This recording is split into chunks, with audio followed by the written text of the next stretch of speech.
Hey y'all, it is I, Anthony the Canadian Guy, and welcome to Wrestlesode. Today we are speaking with the man of two minds. That's right, they are Jack Pride. Now, Jack has been around the Alberta scene for such a long time. He's been telling stories, and these amazing, cool stories around Alberta for quite a while, because he's got one of the most unique characters. Jack Pride is the man of two minds. Now, Jack, obviously a very fun-loving, happy-go-lucky guy. Everybody loves Jack. He's always telling a joke, and he's always trying to do the right thing. And then there's Pride. Less nice of a guy, but it makes a really amazing story. And speaking with the man behind the man of two minds today was so much fun getting to learn his thought process and the things that he's done, hearing his stories. It was so much fun getting to speak with Jack, and I've known him for so long. It was great to just finally be able to sit down and chat with him. Now, if you're listening to this on August 9th tonight over on twitch.tv/JupiterVision, we're going to be going live chatting with the Lion Warrior. That's right, we are speaking with Bobby Sharp. Now, Bobby Sharp recently came off an injury, and he's been back, and he's been dominant since he's been coming back. So it's going to be great to finally sit down and speak with Bobby. He's been a veteran of the Alberta scene for such a long time, and he's such an amazing guy. So I can't wait for that conversation. So if you're watching this on Tuesday, tune in live tonight over on Twitch. But anyways, for right now, we're going to get straight into our interview with Jack Pride. Don't go anywhere, because it's going to happen right now. Perfect. How are you today, buddy? Thank you so much for joining me.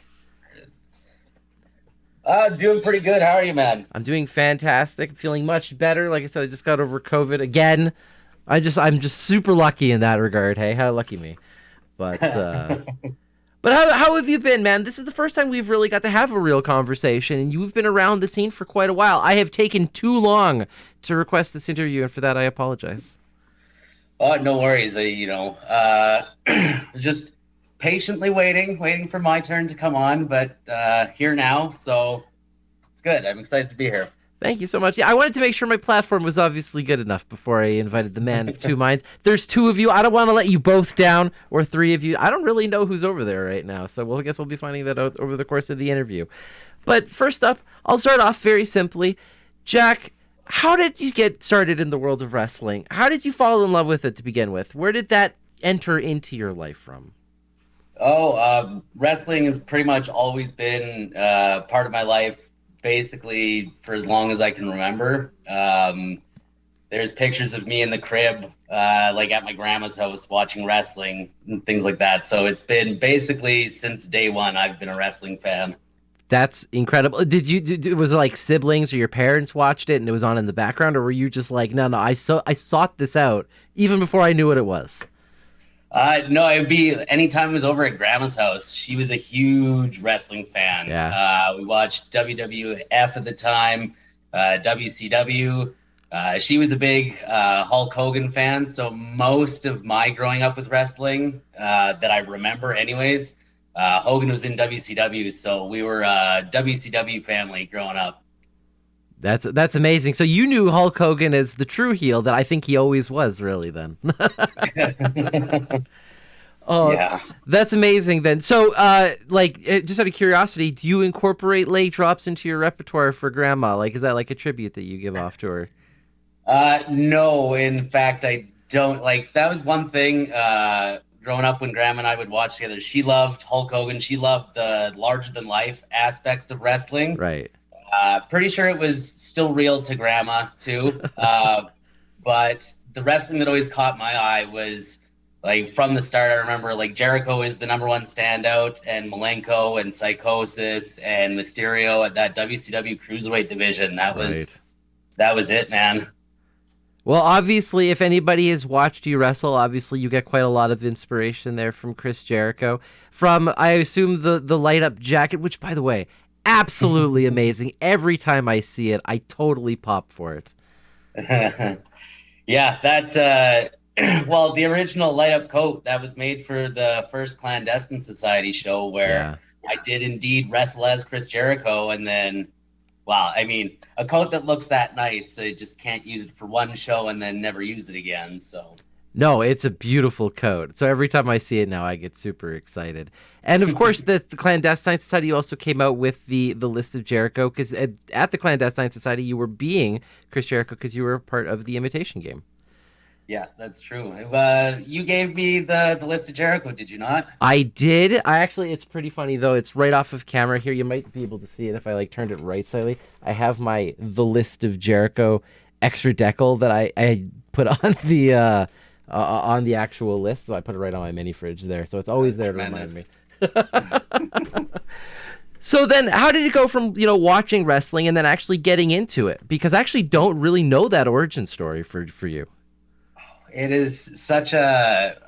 It's like when you hear about origin stories and everyone has this great. It's like, oh yeah, that totally makes sense, and you can just totally, like, it resonates with you. I feel like my intro story, my origin story in wrestling is just not that. It is the most unimpressive nothing. Um, so I wrestled all through high school, all 4 years of high school. I wrestled, and a guy that I was buddies with on the high school wrestling team, a couple years after graduation, ran into him at the gym.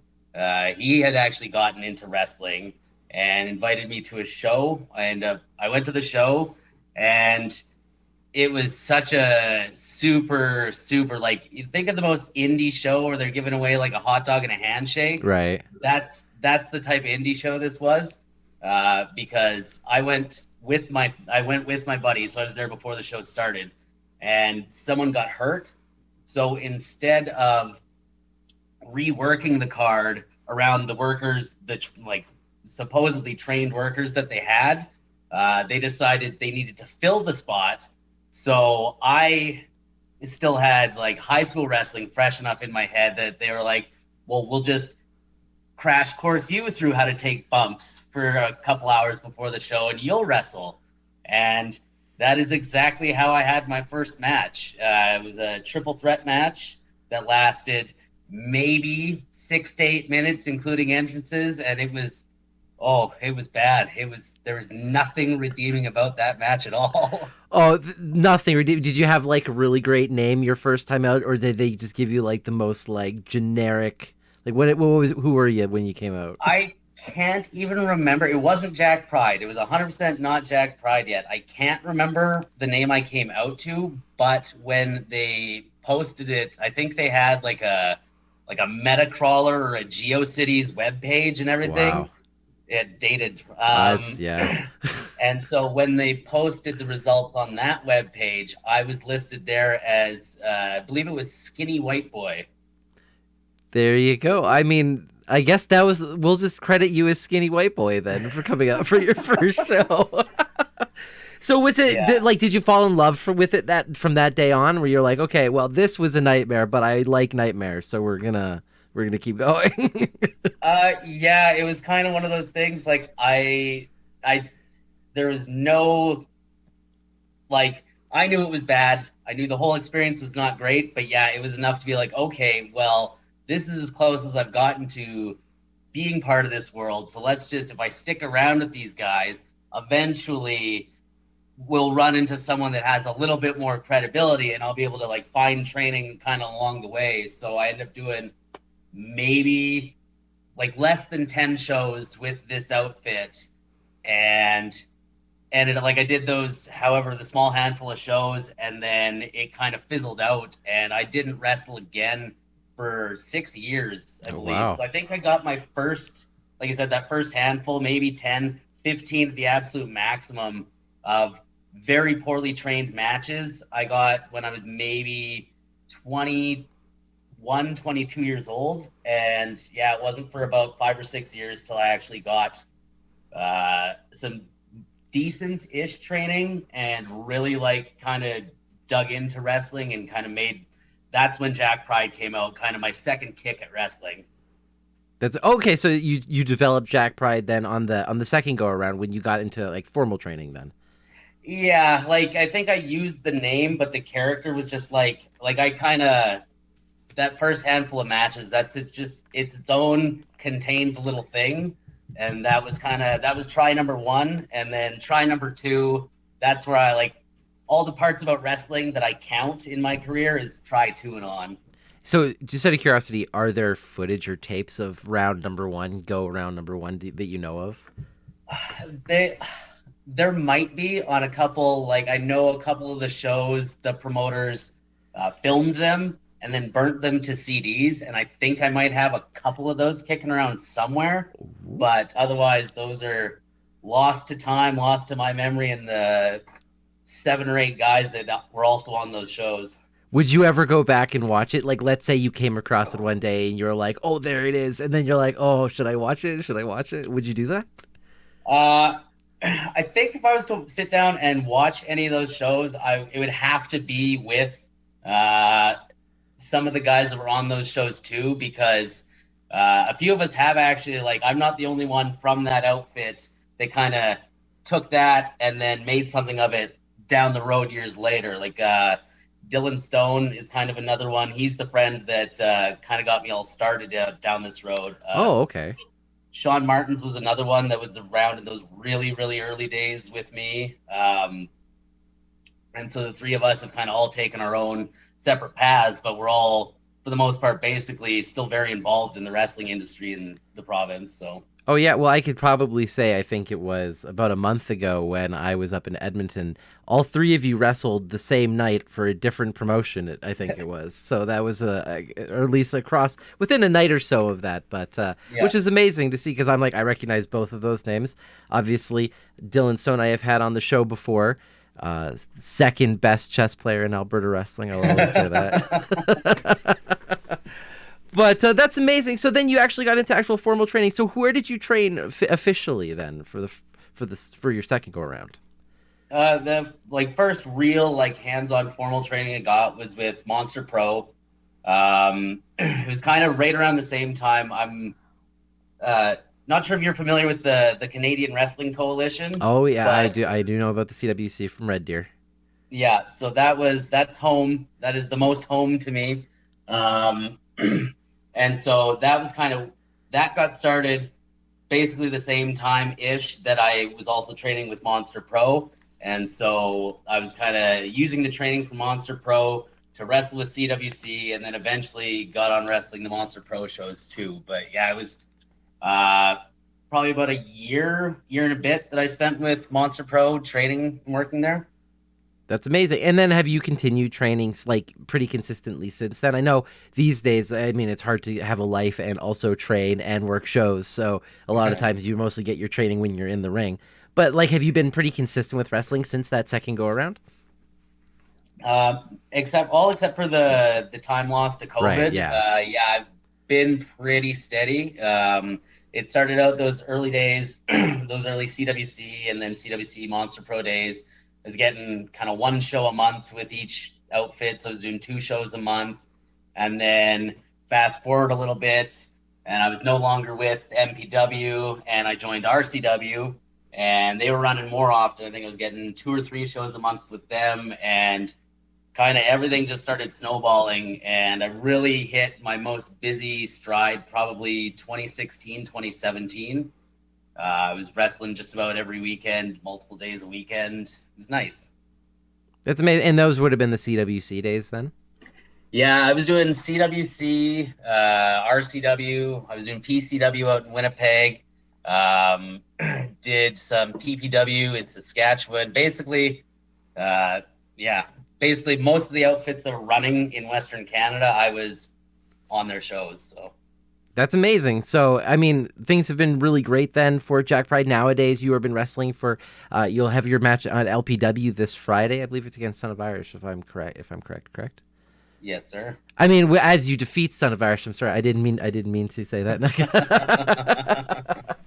But that should be really great. Every time I get to come out and see your matches, I'm always super excited because I always think you do great work. Ever since my first time seeing you at PWA, I was always like, okay, this is amazing. This guy, I had it hooked. I was so sad that the pandemic came around, though, because you were just getting into something with thickness at the time, and I was just so excited for that, and then, damn pandemic. Man, that is one of the biggest, I don't want to call it a regret because I had no influence over how it all broke down, but it is probably the biggest, what was right there but never to be kind of thing. The next PWA show was the anniversary show, and that was so much was set to happen. That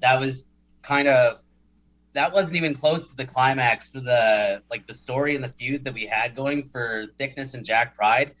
That show was going to be just the kickoff, and things were really going to get going. And I was so excited to finally get to work a program directly with Reed, and wasn't to be. yet. I mean, there's still time. You're both still active in the ring. You're both That's wrestling true. this Friday. I'm just saying things could happen. There's always the possibility. But I agree 100%. I think about it as like a lost opportunity as well because like I am just a fan. But I still remember that feud and I was like, it was taken from me. I wanted it so bad at the time. I still want it. So you know what I mean? So that's how good it stuck with all of us. We were just that close to getting it. One of these days, That, I really hope it starts up again. I'm just saying that much. that was I was super stoked because that was the first real like feud and story that I got to sink my teeth into as the man of two minds. Like really delving into what it is to play two characters simultaneously, and we just like I said, we had done so many neat little things that I had been kind of like piecing together and planning. I was kind of helping put the story together a little bit, and so many cool things we got to do, and had just like this bucket full of ideas that it's just waiting for the day that Thickness and Jack Pride get to either feud or Thick Pride gets to live again. Who knows? But just Thickness is a hell of a worker, and I can't wait to do something with him. I 100% agree. Like I said, super excited for that. And that was one of the things even he had talked about how he's like, he was missed out on that opportunity as well. He was super excited for it. So, I mean, everybody who's listening, everybody wants that as the feud or something, a story or something, because you're both amazing workers. So I'll just say that much. But so Jack Pride obviously has evolved slowly over time to really being kind of separate characters. But when I first came in here, Pride and Jack, they were separate, but it was still a bit more of a blur, I would say. How did you really develop this character over time? Because Pride comes from the Seven Deadly Sins originally, does it not? Yeah, so the original, the very first time character-wise that Pride ever came to light was Jack Pride had a hair versus CWC championship title match. If he won, he was the champ. If he lost, shave his head. Due to unfortunate circumstances, shot to the head from his on-screen best friend led to Jack Pride snapping, and Pride was born. And that was kind of the gimmick right out of the gates was Pride, and I was paired with who is now Kayla J, was then Envy. And so it was Pride and Envy, and eventually we corrupted and lured in Wrath. And that was kind of the initial gimmick with Pride, was to step down that road of the Seven Deadly Sins. But kind of once that had run its course, and with wrestling, you know, ideas change all the time, and you don't necessarily get to see things end the way you originally intended them to end. So the whole Seven and Pride gimmick kind of fizzled a lot sooner than I had planned, and I was kind of stuck. And I was working for some companies as a babyface and some companies as a heel, and I was getting tired of releasing promos as one or the other, like days apart. So that's kind of where the whole Man of Two Minds thing came from, was just, I thought it was silly having face and heel promos on the same timeline days apart. So let's make a reason for that.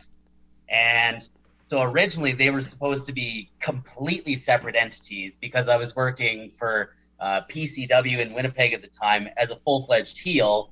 But when I was in RCW, because the Seven gimmick came to an end, we had turned me face, and I was completely a face in RCW.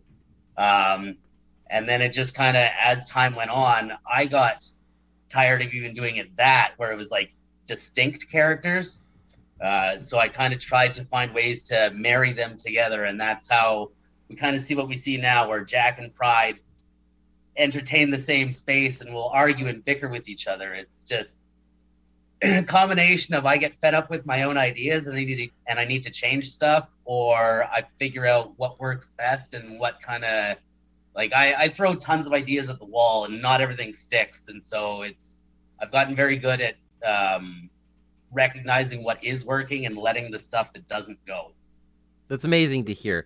And I gotta say, back in those CWC days, well, like when I hear back on like the stories that came out of CWC, it seemed like such a creative, fun time to be able to explore some of those different things. And I mean, like you said, you may have got put into a little bit of a corner, but Jack Pride was born out of that. And I mean, that's one of the most distinctive and memorable characters that anybody will say they remember when they go to a show for the first time. My brother said the same thing when he went to his first show. He's just like the guy with the two mind guy. He's like, Ah, man, great so to hear about that. exactly. So it's one of those things that really sticks out with people. So it was obviously great things have come out of that. Now, you've been wrestling now, obviously, more consistently since 6 years, give or take the pandemic or so. Does that sound about right? Yeah. Yeah. So in that time, what would you say that some of your favorite matches that you've had have been? Oh, Other than your very first ever match, that triple threat that you love so much. yeah, the greatest match ever that was. I think my very like some of the ones that really stand out for different reasons. One would be I can't remember the show name, but it was in the CWC. It was Jack Pride versus, or like, sorry, it was Pride versus Dylan Stone for the CWC Alberta Championship. And at the time, I was wrestling and defending that title every show against anybody in any city, anywhere. So like that was the whole gimmick behind that title, was like it was the busiest title in wrestling. And it was like I defined that title by being and beating the best. And that match with Dylan Stone, Envy and Wrath had been banned from ringside because Pride had been using at the time like all the shortcuts to get up on everybody. So management was like, nope, you gotta shut that down. And that was the first match, and I think Dylan might even say similar, that both of us were like, once that match was done, we were on the map. Like there was no more like, oh yeah, that Jack Pride, he's kind of good. Oh, Dylan said it's like, no, these guys are both really good and deserve to be talked about. And I even remember in that match just thinking to myself, like it was one of those things where just everything we threw hit. And it just like it's one of those times where we could both kind of tell something special was happening in the moment. It's it might be one of the best. It's probably my favorite match overall. Other honorable mentions within that, my match with MRB for the CWC/RCW show. I forget what that one was titled also, but that was where Jack Pride debuted his black and silver gear for the first time. And I think we went like 40 minutes, something like that. That's my longest ever match in the rings. That was a big like check mark for me. I remember specifically for that one, talking to Mike beforehand, be like, we should go an hour. Like, let's do an hour. And the promoter at the time threatened me with physical harm if we went any longer than, I think he told us 30 minutes. So going forward, he was like, I was risking personal safety at that point. It made it work though, right? It worked out. Oh, absolutely worth it. I think Mike, that's even one of his more favorite matches that he's said also, I think. I did see Mike in chat say August 2018, 32 minutes, one of the best matches ever, jam-packed house. So clearly Mike likes the match. Hopefully we could see if we could get that up on the Canadian Wrestling Archive here one of these days as well. I think that'd be a really fun one to watch, I suppose.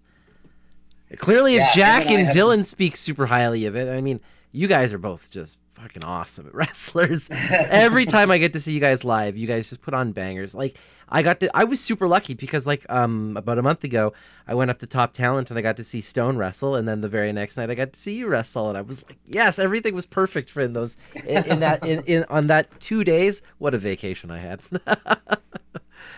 But what about in terms of like dream matches, things you wish you could have done here, or I other than the Reed one, or even beyond the Alberta scene? Like, what are some things you would love to do? Right now, it's just like the top of my list, and it doesn't even seem super huge because lots of people are out there right now. But I've had multiple opportunities where it's like right there, where it's like working in BC is the next one I would really like to cross off my list. And I've had 3 separate opportunities, all for various reasons, all not follow through.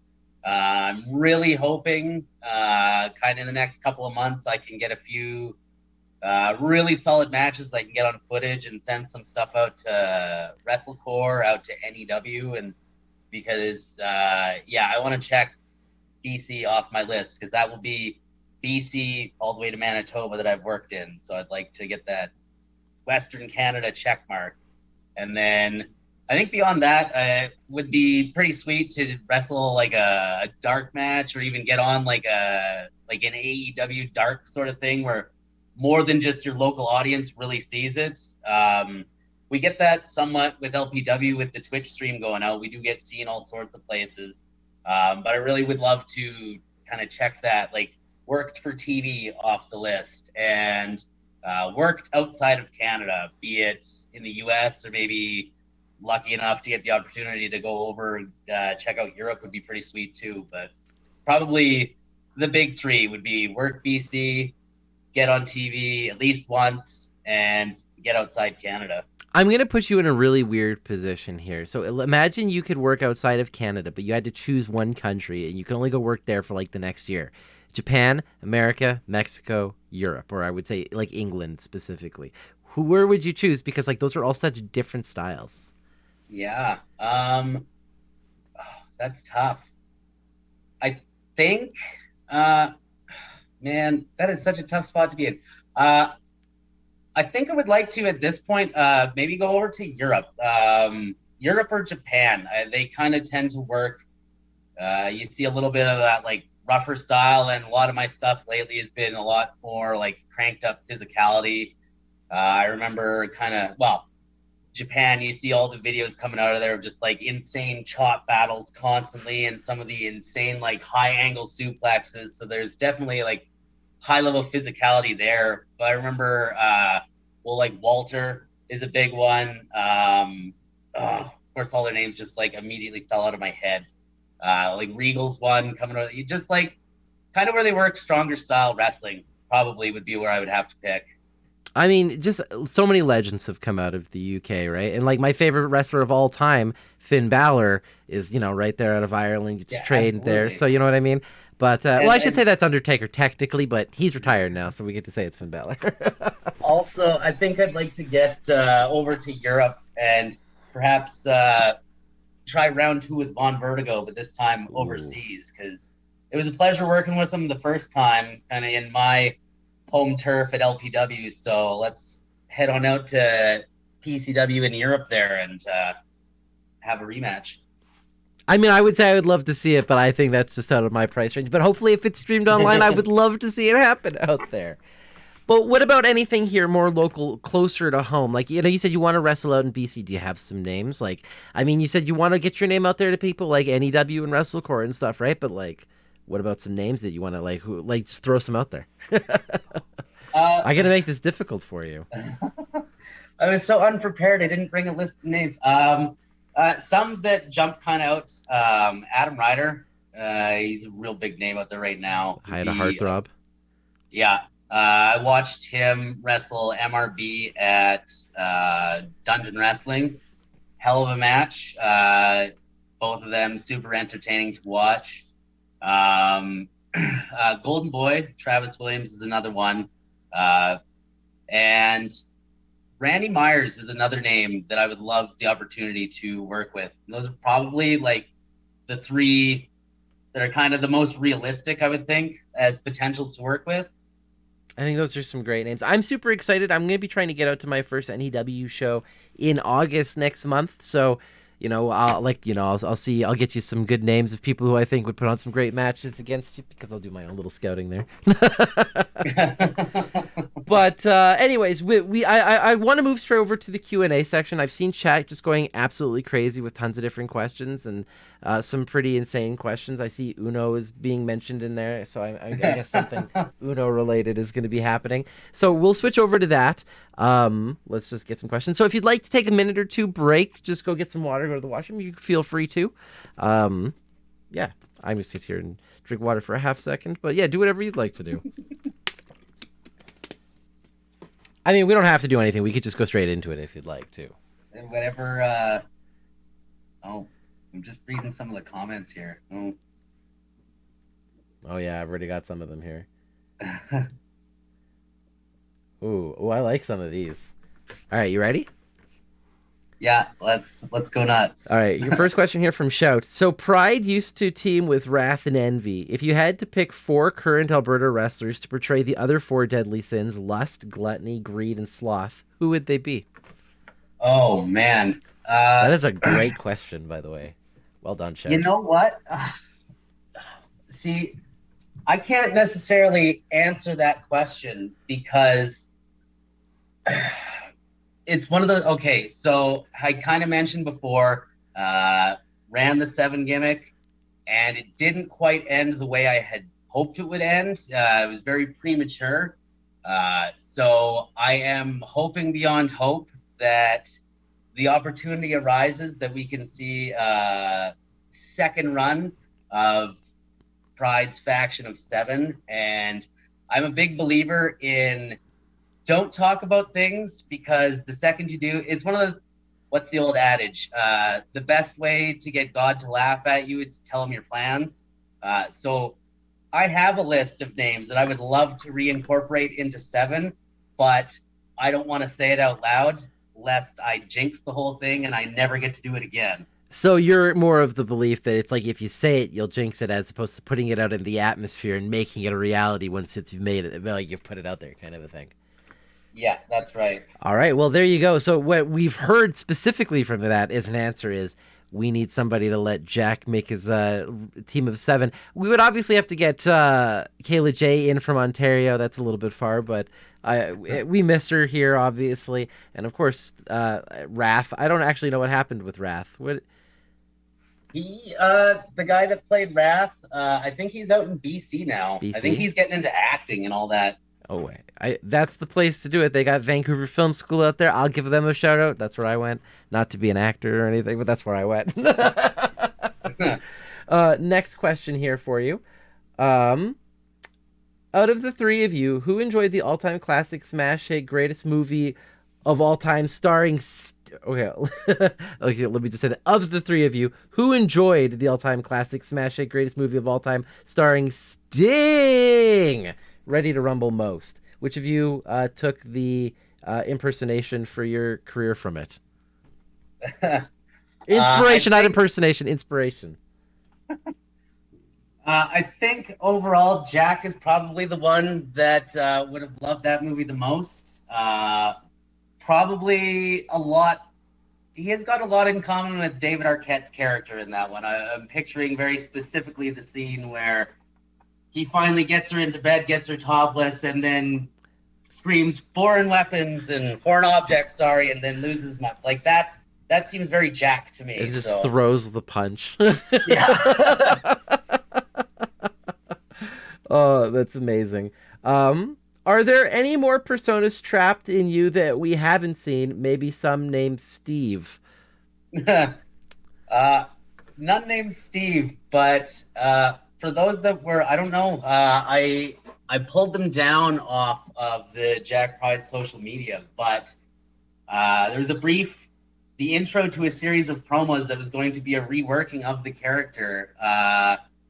So those were released. So there are definitely more versions, more like Perfect World. I would love to do a version of Jack Pride that is kind of like the Horde from the movies Split and Glass.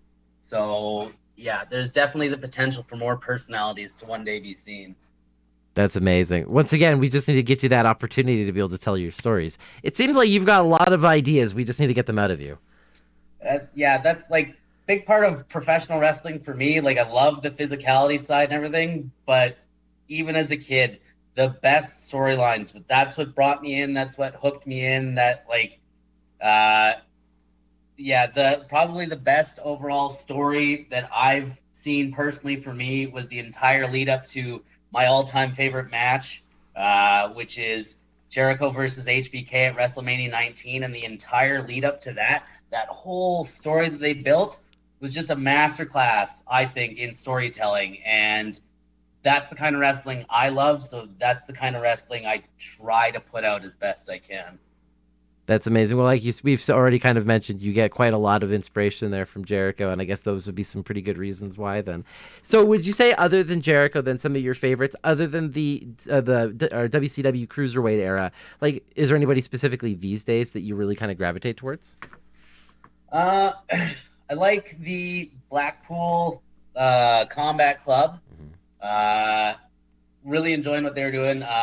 Stuff that Danielson was doing.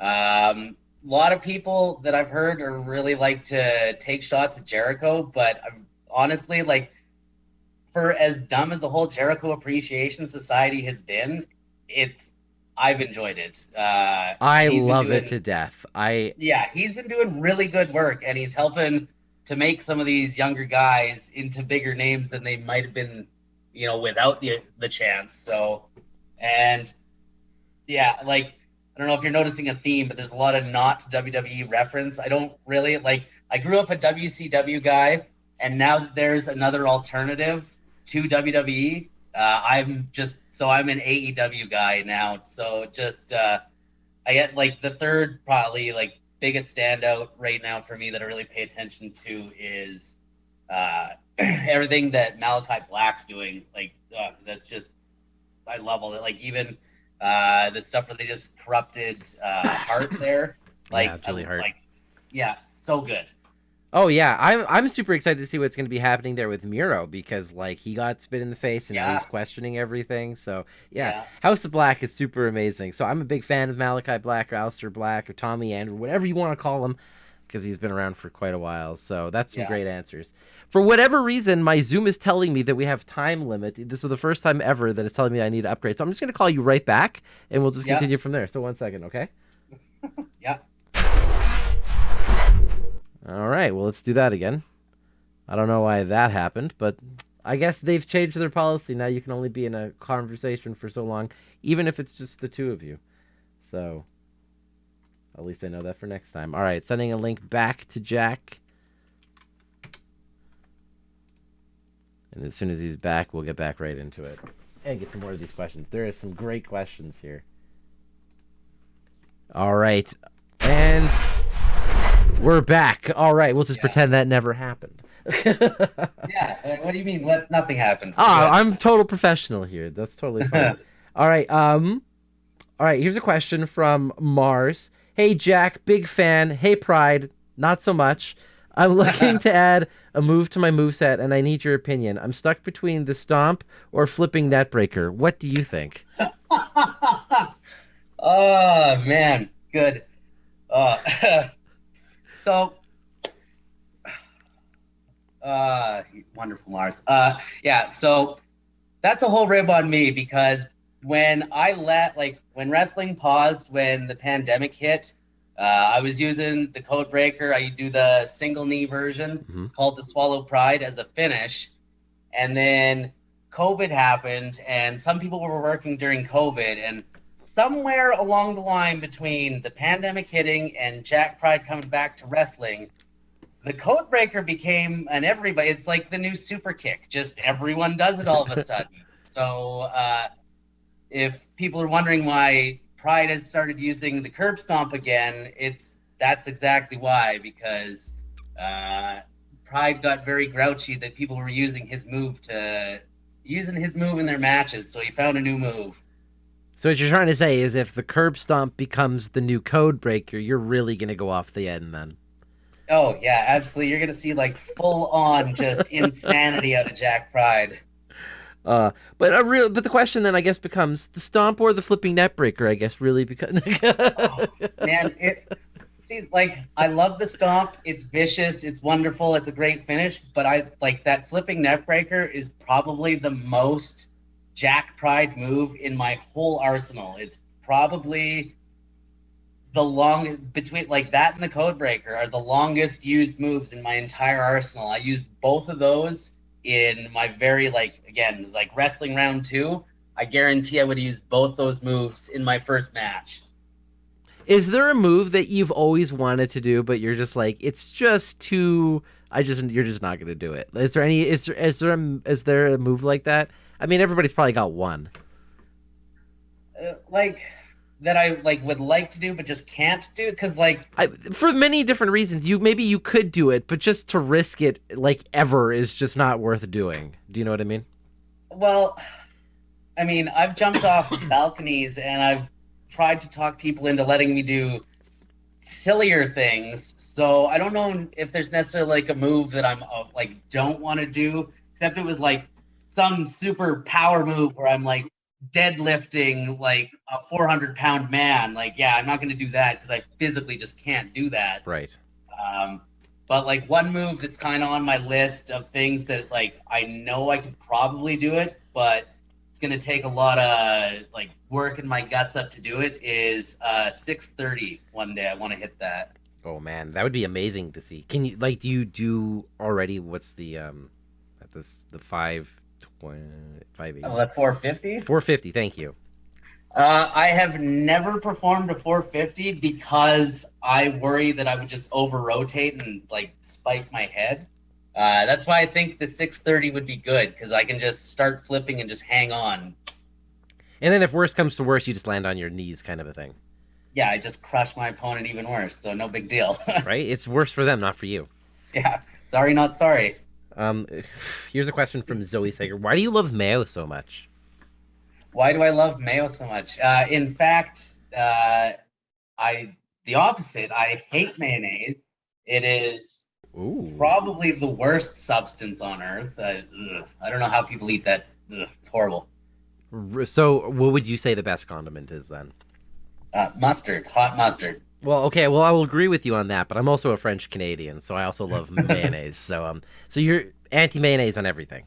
No mayo, no Caesar dressing, and no ranch ever. So no cream-based condiments, Yep. essentially. Basically, yeah. What about whipped cream? I love whipped cream though. Okay, that's different. Okay. Yeah. What is it about the mayonnaise? You just don't like the eggs, the texture, the flavor? It's the texture and the flavor, and just like nothing about it appeals. It's just nope, can't do it. Excuse me, I'm just coughing up a storm over here.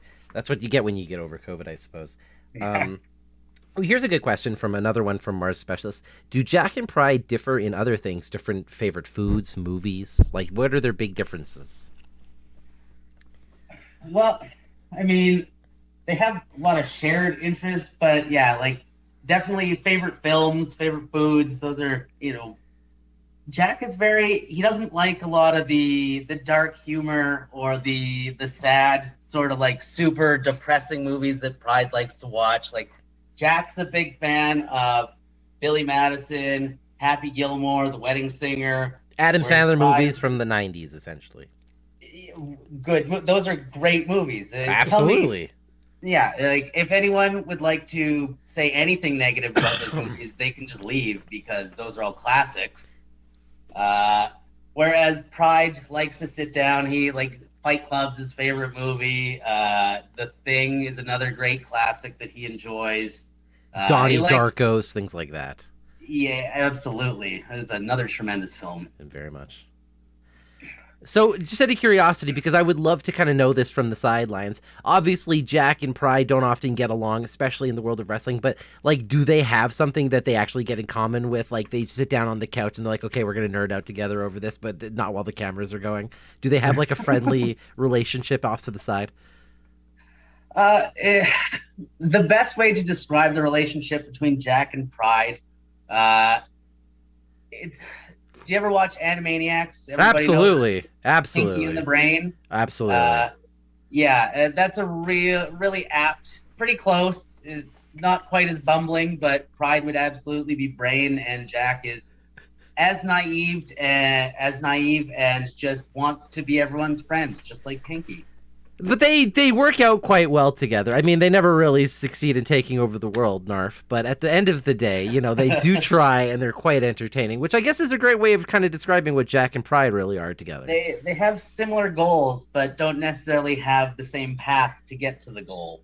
Right. No, absolutely. I love the way that you kind of described it almost like as a Pinky in the Brain situation, because I never really thought about it that way before. But that's like a really good analogy to kind of give off like the very basics to somebody who just doesn't understand what we're trying to say here. Yeah, absolutely. So what you're trying to say though is they don't just kind of like geek out over a new episode of The Circle or a season of The Circle coming out and just secretly kind of. The Circle, that's the Facebook reality show. It's like one the social media one. Yeah. I watched the first season of that, and I just couldn't do it after that. It was weird. Yeah, see, I'm not a big reality TV guy. Like, I never have been. But for some reason, I really thought The Circle was funny because I'm just like, these people are literally trying to be, like, fake. And, like, in that regard, I think it's kind of funny. So, but, you know, everybody's got one trashy show, I suppose they like. Yeah, that's true. All right, next quick question here from Zoe. So here's that Uno question. What is your Uno win-loss record? I have yet to win an Uno game, so I have 0 wins. I hear through the grapevine that this Uno thing that you guys have backstage in the locker room gets intense and loud and violent. It does, and I'm pretty sure Zoe cheats. So throwing the gauntlet down right now. Who else? So who are like the two? Like, because I'm told that 2 of them take it very seriously. So it's Zoe obviously is one of them, and Zoe and B-Rad, of course. Of course, it's Barad. Of course, it is. Is he any good at it? They both cheat. Absolutely. Who's got the winning record between the 2 of them? Like, who's the quote unquote? I think the last time that I was there when we played, I think Zoe won both games that got played. So I think she's probably the winningest player. And is this just something that ever happens, like behind backstage before a show or something? Like, how does this happen so often? Hanging out backstage during the show. Hey, should we probably be going over our match? Yeah, but after this game of Uno, and then like priorities backstage, right? Does like a group of people like surround the game at points? There's the few that play all the time, and then sometimes like the game will start if maybe someone's match is going on or they're too busy going over stuff. So then they end up watching, and they can get pretty heated, and they seem to people enjoy watching us play also. So. Well, I really wish one of these days someone would get this on like video, like backstage, just like this bloodthirst between everybody. But I think that'd be amazing. Another question here from Zoe: why do you like trying to make people go blind? Are you trying to blind people over here, Jack? What's happening? See, it's not intentional. I don't set out to do these things. See, a better question would be, why does Zoe put her face in the way when I'm throwing hacky sacks across the backstage? That's the better question. Okay, wait. So you're throwing hacky sack. Did you just pelt her in the eye or something? Yeah, that's exactly what happened. Unintentionally, but that's exactly what happened. And nobody got footage of this. I'm so sad, because those are one of those moments that you just want to see someone throw up on TikTok, just backstage shenanigans. As soon as it left my hand, I was just like, well, that's not where I wanted to throw it. And then, like, whap, right in the face. Just immediately my heart sank, and I was just like, oh, no. And then she's over there. She's like, I'm going blind now. Like, is that what's happening? Who are you playing catch with? Like, we got to know. We got to get the visual here. Oh, I wasn't playing. I was just throwing. Oh, you were just whipping a hacky sack around the back alley or back room, just trying to blind people is what you were doing. Basically, yeah. I mean, that's a pretty good story. I do like that one. I'm sorry, Zoe, but he wasn't trying to make you go blind. Yeah, it but was an them's accent, the breaks. I like this question here. What movies, comic books, television shows, other media do you use as inspiration when developing the Jack Pride character? I kind of take from everywhere. Some of like the whole We thing was originally born from my love of the 90s Spider-Man cartoon, and the very first time that Venom was Venom on there, he referred to as "We Are Venom," and so I always liked that. And I was thinking of like before that popped into my head, I was thinking like, what's a way that I can reference both personalities while only referencing one person? And like the We thing jumped out. Some of the other, like I mentioned earlier, what's his name? Kevin Wendell Crumb is the character's name. I can't remember who the hell plays him off the top of my head. Anyways, from Split and Glass. Um, like he plays. Frig, do you remember his name? He plays James Professor McAvoy. X. Yes, that's James McAvoy. He plays a multiple personality, but he's called the Horde. He has like 50 personalities, and so that was a huge inspiration for kind of how he switches. And if you watch every time he changes personality, his physical demeanor changes. So that's kind of what gave me inspiration to have like a full-on physical. Because if you watch, especially when I make character switches in the ring, uh, Pride and Jack, watching my shoulders, like Pride and Jack carry themselves very differently. Actually, me, myself, and Irene with Jim Carrey is another huge This is a great, inspiration. funny movie. Oh, so good. I How love he it so uses much. his bad, like I mean, obviously in this case it would be like using Pride to get away with what Jack could get away with, but that Pride can't. I love that Yeah. as like as just the thing, you know what I mean? Just Pride pretending to be Jack, but he's Pride when he needs to be. Well, and that's actually part of the angle that was running with Thickness originally was like Pride was faking out Thickness, pretending to be Jack, and that was kind of came straight from me, myself, and Irene. And then the other one is Two Face, both from the Christopher Nolan version of Batman, that version of Two Face. But even though he was a bad representation of like Two Face as far as not being true to the comic books, the Tommy Lee Jones version of Two Face from Batman Forever, tons of inspiration came from that. Like the blatant duality of the character where his suits are split and his entire like just all of everything. Like I just love the way that they represented it in that movie with such blatant separation of the two halves. So I really try and like kind of after seeing that, I didn't want to be subtle about Jack and Pride. Like they are very different and constantly remain very different. I 100% agree, and I really like that you even called reference to people like Two Face, and specifically like the Tommy Lee Jones version, because like he's got the more cartoony, like purpley, like you know what I Yeah. mean? Like it definitely looks like almost like the monster side of him, almost like he goes from human to cartoon. As where Yeah. like the Christopher Nolan one, it's just like a skull burnt face, and then just the other guy are. I'm just the worst right now thinking of names of the actual characters. But I definitely love that, and then because it's and then also like the whole like Dr. Jekyll, Mr. Hyde, like how the face like would change kind of a thing. So Yeah. I love that. I think what you've done with Jack Pride is absolutely amazing. Like I said, it's one of my favorite characters to watch, and one of the best like storytelling aspects as well, because Jack is so versatile, being everybody's friend, and he's super happy and like well to do. And then there's Pride, who isn't necessarily a bad guy, but he's Pride. He's what's in best for him. If that means doing something good, that he can do good, but at the end of the day, only if it really serves Pride. So the storytelling elements that you're able to do with it, I think, are fantastic in the way that you've been able to use him. I just want to say kudos to you, because that's not got to be easy to pull off. And I think that's why so few people would ever even try to do like a multiple personality or split personality type of character, because like trying to be on all the time, especially once you're like in the heat of a giant match, to have to be able to switch from one to the other and make it visible and like let the audience know what's going on, like so it's noticeable to them. That's talent, man.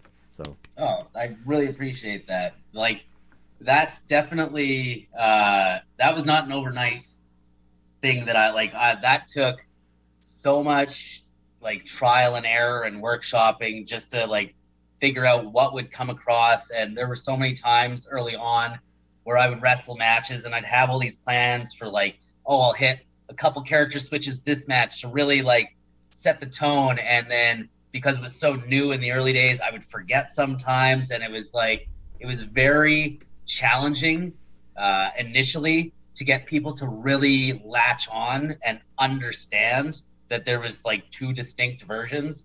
And like it took real investment.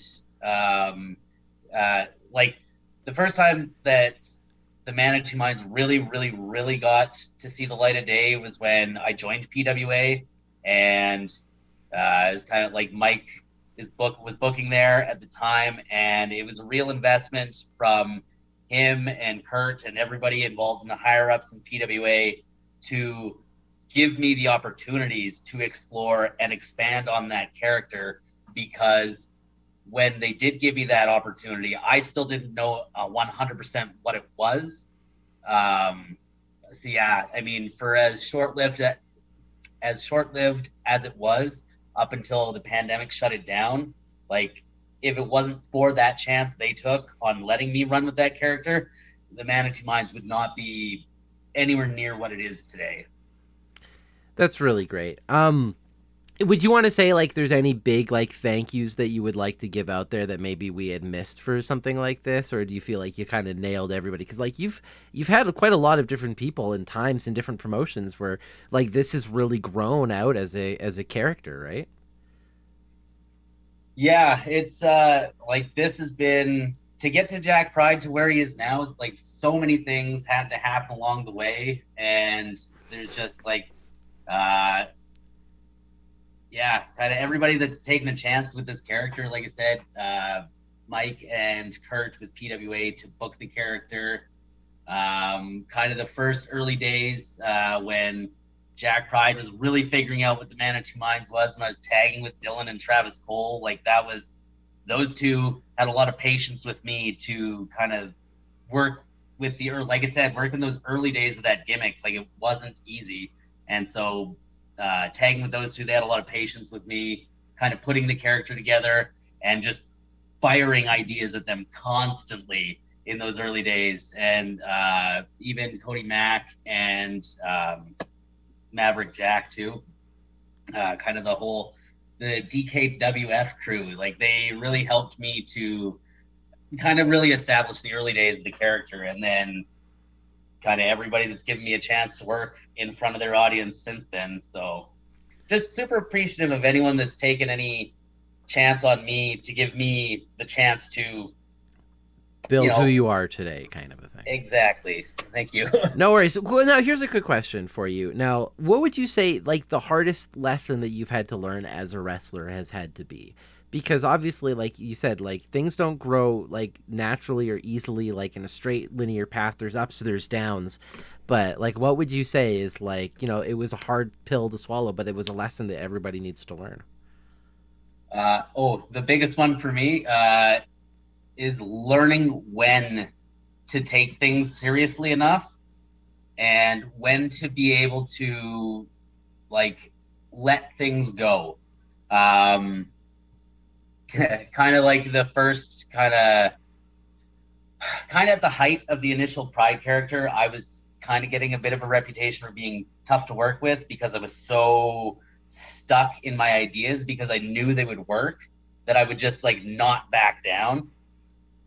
And I was taking stuff so seriously all the time that I was getting like in my personal life like worked up and way too stressed out because I was so invested in everything I was doing in wrestling that it was becoming a negative. And since I've been back post pandemic, I still take things as seriously as I did before. But the difference now is I have really learned when to be able to laugh at a situation, when to know when it's time to fight for something, and when to know when it is time to just smile and nod, and maybe it's time to let this idea go forever or go for now. But just having that ability to see situations and understand how much emphasis I need to be putting into that at that current time. And just my stress levels in wrestling this like post pandemic are just like almost non-existent compared to what they were before the pandemic. Because you're able to let things roll off your back a little bit easier, things like that, Yeah. right? Like you just don't let it get to you. You're having a good time. Wrestling's supposed to be fun, right? Exactly. I was gonna say, now here's a quick question for you. Now, obviously, health is a very important thing, and I want to say first up that you have done a very great job of transforming your body over the last little while. And I have to ask, like, how did you do it? Because like like it's as simple as like, going and eating healthy every day and going to the gym. That is what you do, but it's a whole mind game that goes behind everything that has to happen. How did you succeed in your transformation? Because you've done a really great job, by the way. Oh, thank you very much. I appreciate that. For me, I was just, it kind of like my personal life had gotten kind of rocky, and I was going through all this stuff, and I was kind of starting to eat my feelings. And I remember before the pandemic, I was in a similar point in my life, and it was just like not looking at old pictures. I didn't look like a wrestler, and I didn't feel like a wrestler. And like, if I'm going to be doing this, then I need to look like a wrestler. I need to feel like a wrestler. I need to feel like I need to do all the things that make me a wrestler just at sight before people see any of the things I do. Because if I'm not doing that, then why am I doing any of it? And yeah, and then I just, I cleaned my diet up huge. Use this, it's called Carbon is the app that I use, and it counts all my macros for me, and it adjusts my diet plan as my needs change and things like it's really revolutionized my ability to set my diet and stick to it. And then just fell in love with the gym, which is something that I haven't been in love with going to the gym in a long time. And it's been nice because kind of the last 4 or 5 months prior to the pandemic shutdown, wasn't going to the gym at all, wasn't eating right. The only thing I was doing was when I would get in the ring. And this time around, so basically I was just being a wrestler, but I wasn't doing the things to be a wrestler. Whereas this time I want to do all of it. I want to do all the things in the ring and all the things out of the ring that it takes to be a wrestler, because I'm not getting any younger. And if I want to do any of those things, check those things off the list that we talked about earlier. Not going to get to do that if we've got, belly that sticks out. So, I'm just doing all the things that I have control over. What's your favorite exercise to do? Like, what's the one that you really fell back in love with? Oh, anything chest related. Chest day is the best day, without question. I love when I ask that question to people, because it's so many people will say something different. For me, when I was really addicted to the gym, it was anything that I could do with my forearms. Like, that one where you hold the bar out with the wheel and you roll up the weights. Yeah. I was so addicted to that. The burn that would come out of my forearms. First time I ever had any popping muscle or popping veins ever happened from that exercise, and it's 5 pounds on this little roll right thing. I'm just a weakling, really. Oh man, but doing that's not easy. No, it also helps my posture quite a bit too, because you got to straighten your back and really lock it, right? Yeah. But anyways, I want to ask one last quick question here, because I saw it, and it kind of associates a little bit to what we talked about earlier. Excuse me. So this was from Mike. So one night you throw a hacky sack at Zoe. Another night you try hitting her with keys in her eye. What is the key in the eye story now? So that was Force Pro, just the tip. Okay, And yeah. So the story leading into that, originally, Dylan Stone was scheduled to wrestle Zoe Sager. Dylan is a heel, Zoe's a face, and Dylan's real life job got in the way, so he couldn't work the show. So we did a backstage segment where Dylan Stone convinced his former best friend Jack to take his place against Zoe, and he told him that if he did, he would give him some shiny keys. And so that was basically the whole angle for the match. Jack wanted I to wrestle remember Zoe. these. I remember the promos for this. Yeah. I totally remember this. So yeah, Jack wanted the keys, and so he had to beat Zoe if he wanted the keys. And partway through the match, Jack got the keys, and he stabbed Zoe in the face with a set of keys. It actually technically Pride stabbed Zoe in the face, but I'm sure she was upset all the same. Either way, you're just trying to blind Zoe Sager, I think, is what we've determined here today. All right, everybody, get her some protective eyewear. Will be good for future shows. I'm just kidding. But anyways, thank you so much for joining me here today, Jack. This was such a fun little conversation that we had here. I really appreciate you joining me. Oh, thank you, man. I really appreciate being here finally. It was good. Yeah, I'm really glad I was able to get you on. We've been going for a little over an hour at this point. We're doing fantastic. It's always super easy to have these kind of conversations. Would you like to do your plugs? Where can people find you? I'm on Twitter, Jack Pride, but the I is a 7. And I'm on Instagram, Mind of Jack Pride, and Facebook. You can just search up Jack Pride, and I've got an account there. And other than that, upcoming shows this Friday, July 29th, you can see Jack Pride one-on-one with Son of Irish. And then the following Saturday, I believe it's August 6th, at the Norwood Legion with RCW. From what I've been told, card subject to change, it's going to be Jack Pride versus, I forget his worker name, Hound Dog, the RCW Hardcore Champion, in what is scheduled to be Jack Pride's first ever one-on-one hardcore match. So that might be worth watching if that does indeed get to be the match that gets to be seen. I'm super excited. I'm super sad that I miss out on this LPW show, but I should be at the next one, so I definitely hope that we'll be able to see you there and continuing along the story, because you're doing very well in LPW over the last little while. I mean, I think you're undefeated, right? Is that correct in my head? Pride is undefeated. Jack has one loss to Von Vertigo. That's right. That's the one. That's what it is. Yeah, but the last couple of shows especially, you've done well. You've won triple threats. You've done well in singles matches. So congratulations to you, Mr. Sir. Thank you very much. All right. Well, you have yourself an absolutely wonderful night. Thank you again for joining me, and I will message you here shortly after. Yeah, thanks a lot, man. All right. Have a great night. Thank you so much once again to Jack Pride for joining me here today and talking about his creative process, the stories that he's told around Alberta, and of course just being able to pick his brain with that Q&A section was just so much fun. So a big thank you to him once again, and a big thank you to our sponsors here on Wrestlesode. We have the Canadian Wrestling Archive. We have Backbreaker Media, of course. We have RK Athletic. I mean, we've got so many people. Please check out our sponsors. Everybody's listed below. Without them, we wouldn't be able to do what we do here today, and we're doing super well over on the Canadian Wrestling Archive. Soon, I think we're going to be hitting around 10,000 views here in probably like a month or two. So, like, that's insane, especially because we've only been up for about 4.5 months at this point. So, thank you very much for tuning in. If you do like what you see, remember to hit that subscribe button. It really does go a long way. Like, I know a lot of people don't think about this, but hitting that subscribe button, hitting that like button, leaving a comment, like, it actually makes this channel just get even better and bigger, and it's very inspiring to see. So, thank you. Anyways, I'm going to leave you now. Have a wonderful day, and I'll talk to you soon.